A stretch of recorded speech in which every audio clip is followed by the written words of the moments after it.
Hello guys, we're Group D. For this presentation, we choose Denmark to discuss.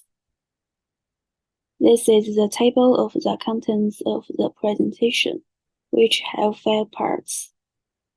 I will talk about the impact of globalization on Denmark's political economy. Firstly, political economy includes 3 parts, which are political system, economic system, and the legal system. I will discuss them one by one. First of all, Denmark is a parliamentary representative democracy and a constitutional monarch. There are 3 effects of globalization on the political system. One is political coordination. Globalization has led to increased cooperation between countries to solve the problems such as climate, trade, and finance. Another is demographic diversity. Globalization has increased the number of the immigrants, affecting their role in society. Finally, globalization has led Denmark to become a member of the European Union. The European Union is a regional integration project, so Denmark presents challenges in participating in European Union decision-making and having to harmonize national policies with European Union regulation. Secondly, globalization has 3 effects on the economic system. The first is export-oriented economy, with exports accounting for a large portion of GDP and increased access to global markets, benefiting Danish export of goods and services. The second is technological progress. The globalization promotes technological innovation. Danish companies embrace technological advancements and integrate them to their product and service, thereby increasing their competitiveness on a global scale. Then there is the labor force, where globalization promotes Danish multinational companies, not only creating jobs, but also contributing to economic development. Finally, there is the legal system, which presents a big challenge for Australian companies planning to do business in Denmark. The 2 countries have different legal frameworks, with Denmark having a safe law system and Australia having a common law system. Danish legal system may present challenges in 3 areas, starting with the employment. Denmark has strong labor protections and regulations. Australian companies need to ensure they understand Danish labor law and the employment practice in order to efficiently expand the labor market. Secondly, import and export regulations for cross-border trade. Australian companies who want to engage in cross-border trade need to understand Danish custom and import and export regulations, as well as potential trade barriers and tariffs. Finally, there is a tax law, which relative high in Denmark and low in Australia, which 43.34% and 29.68%. So optimizing the tax strategy of Australian companies to minimize liability is also a challenge. Hello everyone, I'm Chunyang Zhang. I will to talk about if Australia starts a new business in Denmark's economic development and human development theory, which one is more suitable to analyze this problem? For this question, first we have to analyze economic development, that including GNI and PPP. So what is GNI? GNI is gross national income. It's the total income a country receives from domestic and international economic activities in 1 year. So what is PPP? PPP is purchasing power parity. It's a way of comparing economic output and living standards in different countries. According to Denmark's GNI and PPP, from 2000 years to 2022 years, it's found that Denmark's GNI is on an upward trend, but purchasing power parity is on a downward trend. Further data shows from 2000 years to 2022 years, both GNI and PPP in Australia are on the rise. But GNI is rising rapidly, while PPP is rising relatively slowly. However, there are limitations to using GNI and PPP. GNI only focuses on economic income and doesn't take into account the problems of uneven distribution and social inequality. It doesn't reflect factors such as the quality of life, health, education, and environment. And PPP still has limitations because it doesn't consider certain factors such as trade barriers, government policies. GNI and PPP data may be affected by price level and currency exchange rate. Next, we analyze human development that includes 3 factors. The first one is life expectancy at birth. The second one is educational attainment. The third one is whether average incomes are sufficient to meet the basic needs of life. The next one is advantages of human development.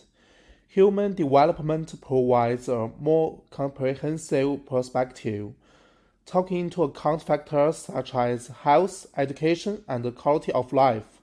The first, high life expectancy, high education level, and sufficient average income indicate that potential consumers in Denmark have stronger purchasing power and willingness to buy, which is very beneficial to attract Australian companies to enter the market. Human development can analyze these key factors and provide strong support for market prospects. Secondly, human development not only focuses on economic aspects, but also on social well-being and human capital. Considering multi aspects can help better predict market potential and long-term sustainability.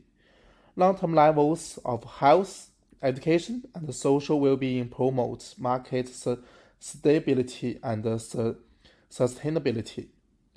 In contrast, economic development such as GNI and PPP, although providing some information about economic strength, can't fully reflect all aspects of social and human development. Therefore, when deciding whether to do business in Denmark, a more comprehensive human development provides a more reliable market analysis and helps to formulate business strategies. Culture is vital in international business, which will affect the cross-cultural interaction and collaboration. One theory that can be applied is Hofstede's cultural dimensions. This framework enhances cultural insight and promotes global collaboration. First of all, Denmark and Australia have a lower power distance. There is more equality and sharing of power in Denmark, because the Danish are highly educated and economically equitable because of the welfare system. Greater equality between social levels and more cooperative interaction between different levels of power in Australia. Then, both countries have a low preference for avoiding uncertainty, representing that they are willing to take risks and try new approaches. Denmark is a homogeneous country.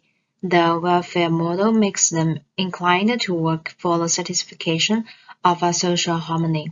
The Danish are open to accept diversity and set up a few rules. Australians prefer a low-pressure lifestyle and a positive attitude towards life. And Australia is a country with massive immigrants. It is more flexible and supports cultural diversity.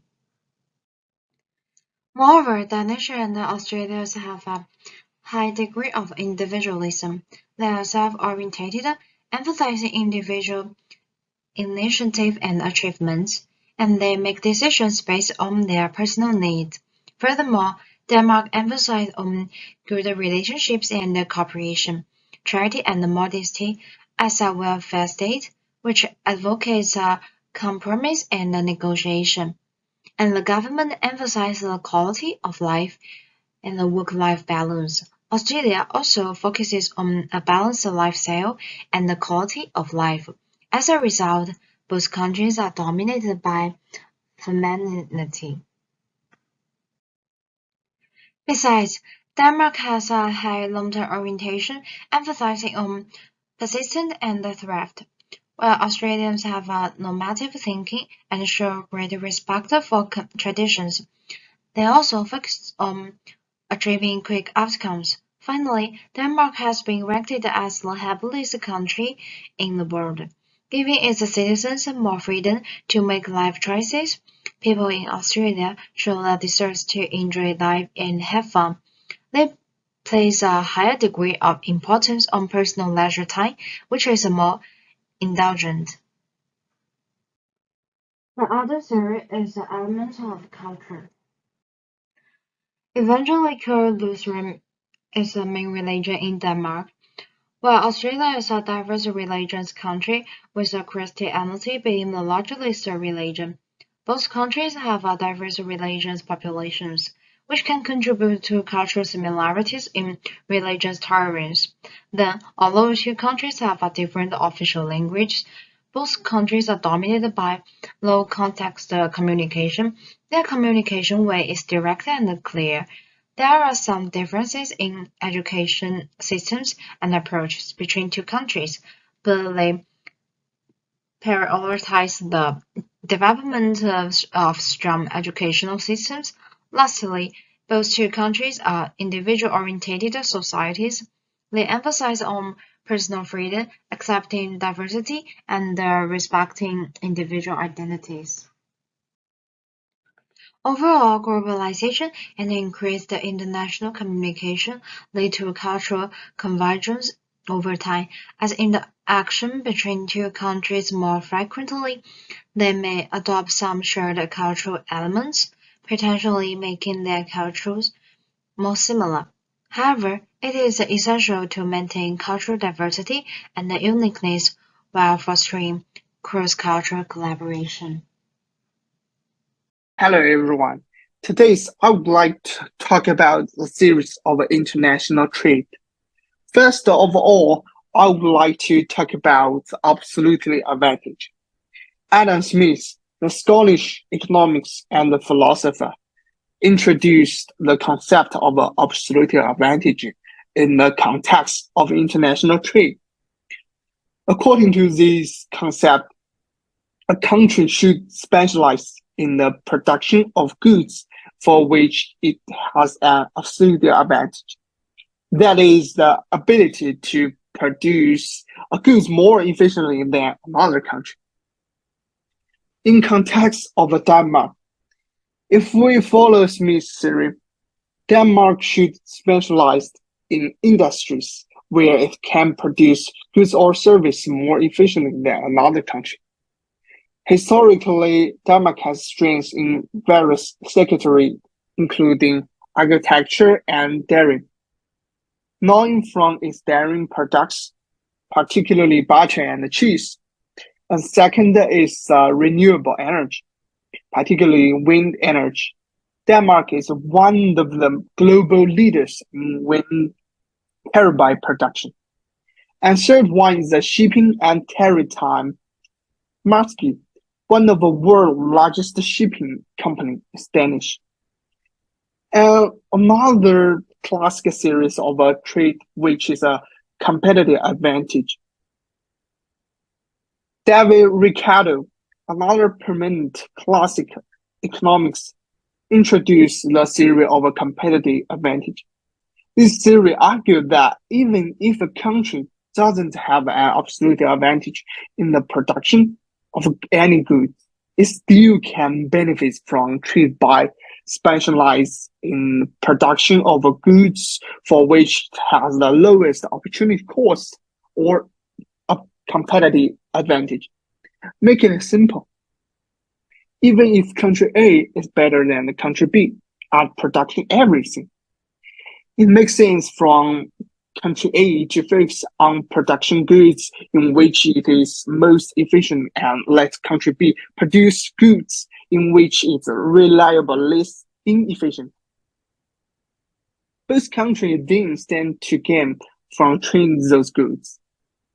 Considering Denmark and Ricardo series, Denmark should identify goods and services where its opportunity cost is lowest related to its trading partner, regardless of whether it has an absolute advantage in production there. So, which series should Denmark follow? In today's complex, globalized economic, the concept of competitive advantage is more applicable than absolute advantage for a couple of reasons. First reason is interdependence. Modern economies are interdependent, and no country produces everything it needs. Ricardo's competitive advantage better captures the nuances of this interdependence. And second reason is diversification. Specialized only in area of absolute advantage might limit a country's economic diversification. Embarrassing competitive advantage allow for a broader economic basis, which can be specialized, important for small economics like Denmark. Moreover, many modern economics argue that while absolute advantage provides us starting points, it is a concept of a competitive advantage that truly underlies the potential gains from international trade. As such, for Denmark or any other country, a strength based on competitive advantage would likely offer a more sophisticated and potential reward approach to international trade. Now let's introduce the last part, trade policy and trade theory. As a member of the European Union and participates in its common trade policy, there are three policy instruments used by their government, including the first one, tariff and trade agreement. As part of the EU, Denmark benefits from access to a large single market and participates in the EU's trade agreement with various countries and regions. These agreements aims to reduce or eliminate tariffs on goods and services, promoting trade with its partners. Secondly, customs union. This helps prevent the imposition of different tariffs on imports into the EU and ensures a unified approach to trade with non-EU countries. Finally, non-tariff barriers. Denmark, like other EU countries, adhere to EU regulations and standards for product safety, health, and environmental protection. These non-tariff barriers ensure that products imported into the EU meet specific requirements, contributing to customer safety and fair competition. Also, Denmark, as a sovereign nation, operates under a parliamentary democracy characterized by a multi-party system. Additionally, Denmark's trade policies differ from those of other countries, reflecting its unique approach to international commerce. Firstly, foreign direct investment policy. Denmark welcomes foreigner direct investment and has policies in place to attract FDI, which can enhance economic growth and create jobs. Secondly, trade promotion and diplomacy. Denmark, through its diplomatic channels and trade promotion agents, works to strengthen trade relations with key trading partners and resolve trade-related issues through diplomatic means. Finally, bilateral and regional agreements. Bilateral trade agreements complement multilateral WTO negotiation, facilitate market access and reduce trade barriers with key partners, boosting growth and employment in the export sector. These modern bilateral deals also promote high global trade standards, encompassing product quality, labor rights, and environmental safeguard. So next part, I will explain 4 key principles of international trade theory aligned with Denmark trade policy. Firstly, comparative advantage. Denmark benefits from access to a larger market through its EU membership, allowing it to specialize in industries where it has a comprehensive advantage, such as renewable energy technology and agriculture. Secondly, free trade theory. Denmark's participation in the EU single market and trade agreements promotes free trade by reducing trade barriers, fostering economic integration, and increasing the flow of goods and services across borders. Finally, the foreigner direct investment theory. Denmark's openness to FDI aligns with theories that suggest FDI can lead to technology transfer, job creation, and economic growth. All in all, as Denmark continues to navigate the evolving landscape of international trade, it will likely focus on sustaining its open and cooperative trade relationships within the EU, where exploring opportunities for trade diversification and innovation in various sectors.